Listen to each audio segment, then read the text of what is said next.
We most certainly do talk to terrorists, no question about it. We are at war with a new form of terrorism. It's sort of the good old traditional form of terrorism, but it's sort of been packaged for the 21st century. One of the big things about countering terrorism is how do you perceive it? Because perception leads to your response to it.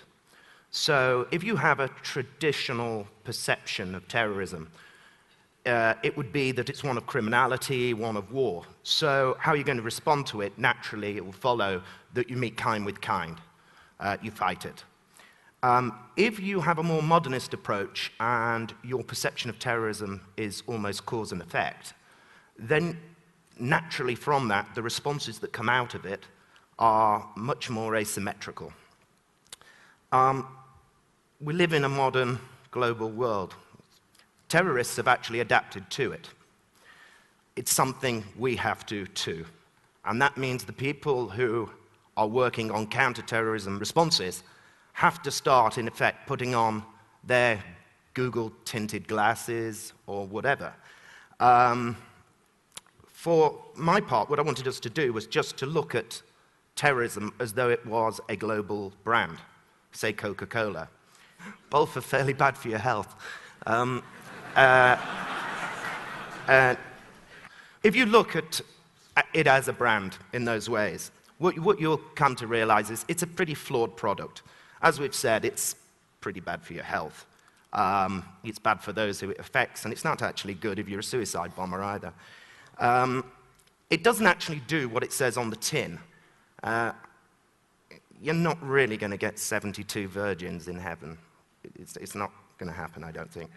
And you're not really going to, in the 80s, end capitalism by supporting one of these groups. It's a load of nonsense. But what you realize, it's got an Achilles heel. The brand has an Achilles heel. We've mentioned the health, but it needs consumers to buy into it. The consumers it needs are the terrorist constituency. They're the people who buy into the brand, support them, facilitate them. And they're the people we've got to reach out to. We've got to attack that brand in front of them. There's two essential ways of doing that if we carry on this brand theme. One is reducing their market. What I mean is, it's their brand against our brand. We've got to compete. We've got to show we're a better product. If I'm trying to show we're a better product, I probably wouldn't do things like Guantanamo Bay. We've talked there about curtailing the underlying need for the product itself. You could be looking there at poverty, injustice, all those sorts of things which feed terrorism. The other thing to do is to knock the product. Attack the brand myth, as we've said. You know, there's nothing heroic about killing a young kid. Perhaps we need to focus on that and get that message back across. We've got to reveal the dangers in the product. Our target audience, it's not just the producers of terrorism, as I've said, the terrorists. It's not just the marketeers of terrorism, which is those who finance, those who facilitate it, but it's the consumers of terrorism. We've got to get into those homelands. That's where they recruit from. That's where they get their power and strength. That's where their consumers come from. And we have to get our messaging in there. So the essentials are, we've got to have interaction in those areas with the terrorists, the facilitators, etc. We've got to engage, we've got to educate, and we've got to have dialogue. Now, staying on this brand thing for just a few more seconds, think about delivery mechanisms. How are we going to do these attacks? Well, reducing the market is really one for governments and civil society. We've got to show we're better, we've got to show our values, we've got to practice what we preach. But when it comes to knocking the brand, if the terrorists are Coca-Cola and we're Pepsi, I don't think being Pepsi, anything we say about Coca-Cola, anyone's going to believe us. So we've got to find a different mechanism. And one of the best mechanisms I've ever come across is the victims of terrorism.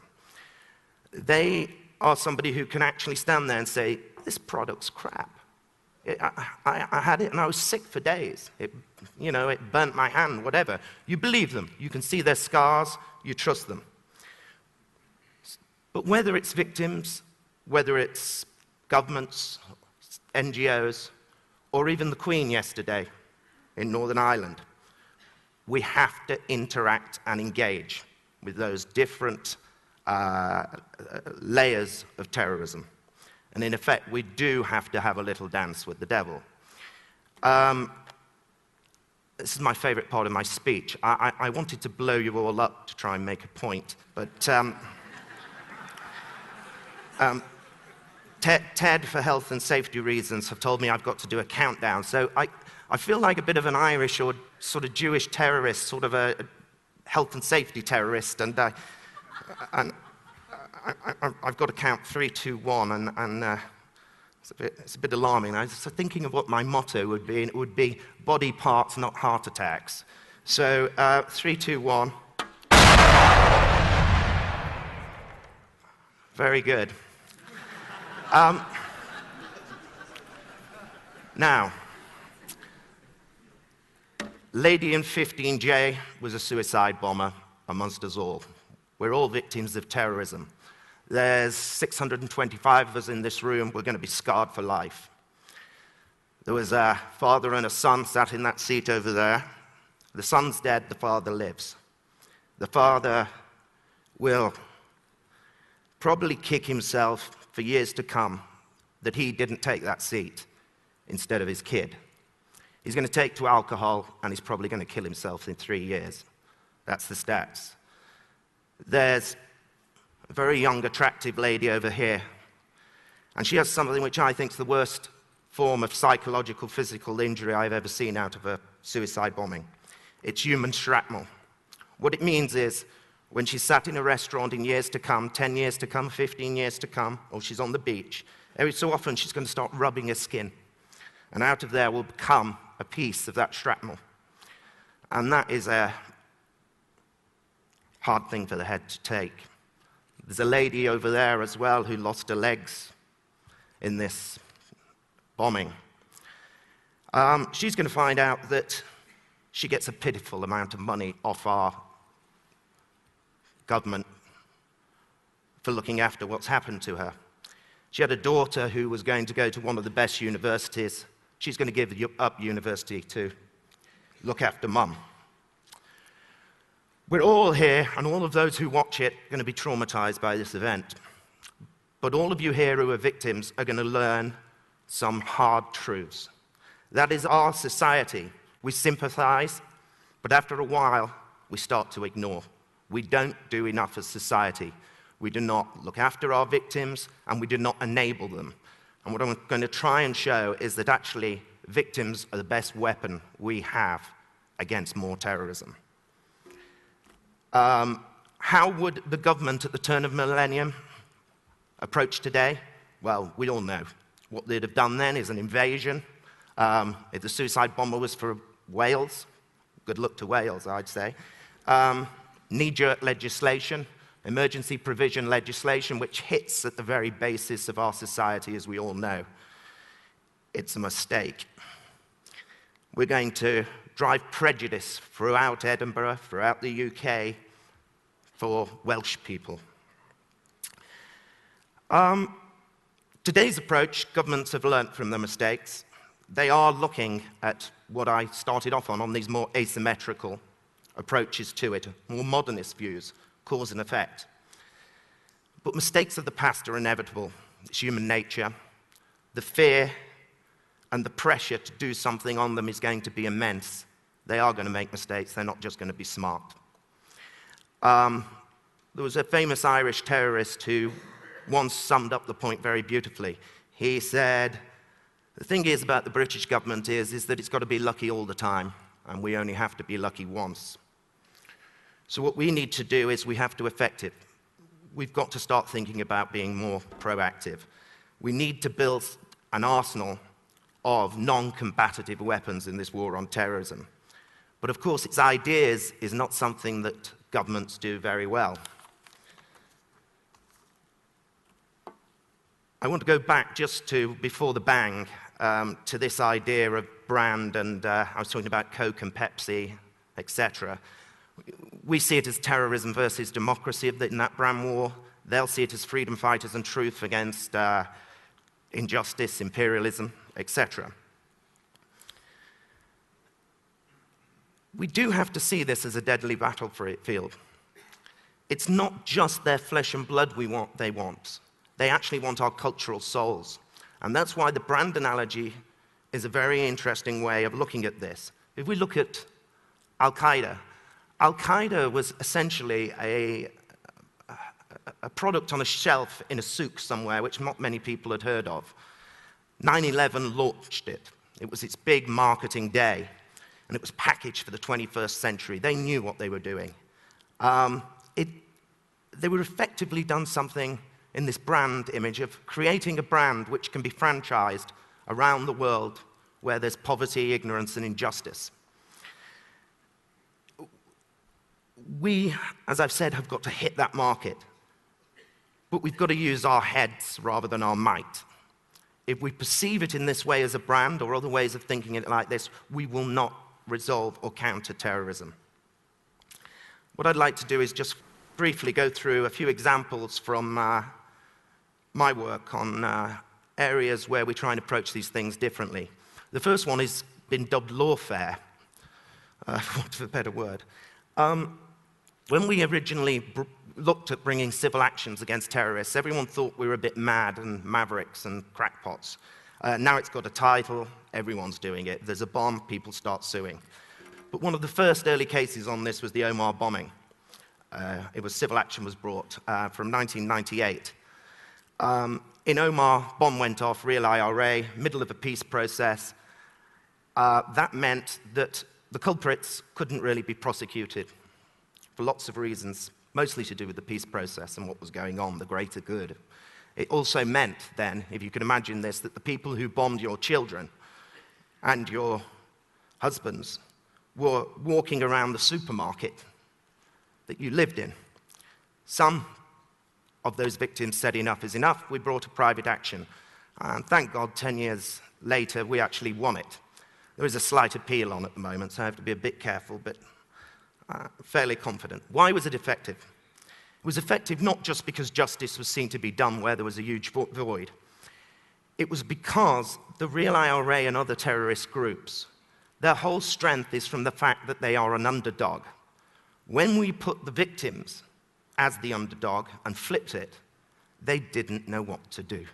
They were embarrassed, their recruitment went down, the bombs actually stopped, fact, because of this action. We became, or those victims became, more importantly, a ghost that haunted the terrorist organization.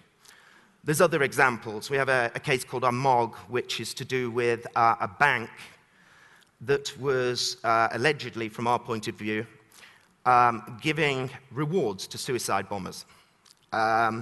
Just by bringing the very action, that bank has stopped doing it. And indeed, the powers that be around the world, which for realpolitik reasons before couldn't actually deal with this issue because there was lots of competing interests, have actually closed down those loopholes in the banking system. There's another case called the McDonald case, where some victims of Semtex, of the provisional IRA bombings, which was supplied by Gaddafi, sued. And that action has led to amazing things for New Libya. New Libya have been compassionate towards those victims and started taking it. So it started a whole new dialogue there. But the problem is, we need more and more support for these ideas and cases. Civil affairs and civil society initiatives. A good one is in Somalia. There's a war on piracy. If anyone thinks you can have a war on piracy like a war on terrorism and beat it, you're wrong. What we're trying to do there is turn pirates to fishermen. They used to be fishermen, of course, but we stole their fish and dumped a load of toxic waste in their water.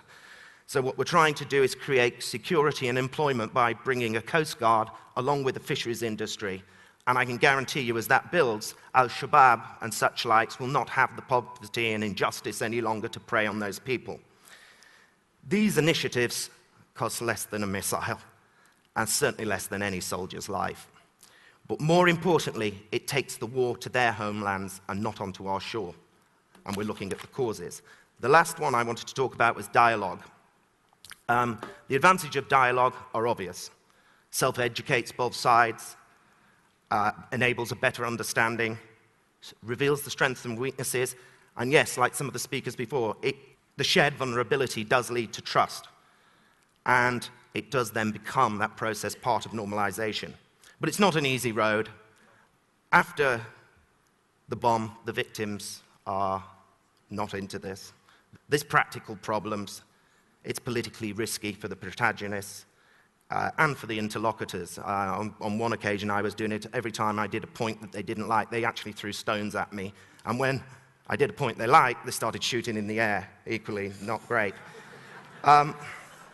Whatever the point, gets to the heart of the problem, you're doing it. You're talking to them. Now, I just want to end with saying, if we follow reason, we realize that, I think we'd all say that we want to have a perception of terrorism which is not just a pure military perception of it. We need to foster more modern and asymmetrical responses to it. This isn't about being soft on terrorism. It's about fighting them on contemporary battlefields. We must foster innovation, as I've said. Governments are receptive. It won't come from those dusty corridors. The private sector has a role. The role we could do right now is going away and looking at how we can support victims around the world to bring initiatives. If I was to lead you to some big questions here, which may change one's perception to it, and who knows what thoughts and responses will come out of it. But did myself and my terrorist group actually need to blow you up to make our point? We have to ask ourselves these questions, however unpalatable. Have we been ignoring an injustice or a humanitarian struggle somewhere in the world? What if actually engagement on poverty and injustice is exactly what the terrorists wanted us to do? What if the bombs are just simply wake-up calls for us? What happens if that bomb went off because we didn't have any thoughts and things in place to allow dialogue, to deal with these things and interaction? What is definitely uncontroversial is that, as I've said, we've got to stop being reactive and more proactive. And I just want to leave you with one idea, which is that it's a provocative question for you to think about, and the answer will require sympathy with the devil. It's a question that's been tackled by many great thinkers and writers. What if society actually needs crisis to change? What if society actually needs terrorism to change and adapt for the better? It's those Bulgakov themes. It's that picture of Jesus and the devil hand in hand in Gethsemane, walking into the moonlight. What it would mean is that humans, in order to survive and development, quite Darwinian spirit here, inherently must dance with the devil. A lot of people say that communism was defeated by the Rolling Stones. It's a good theory. Maybe the Rolling Stones has a place in this. Thank you.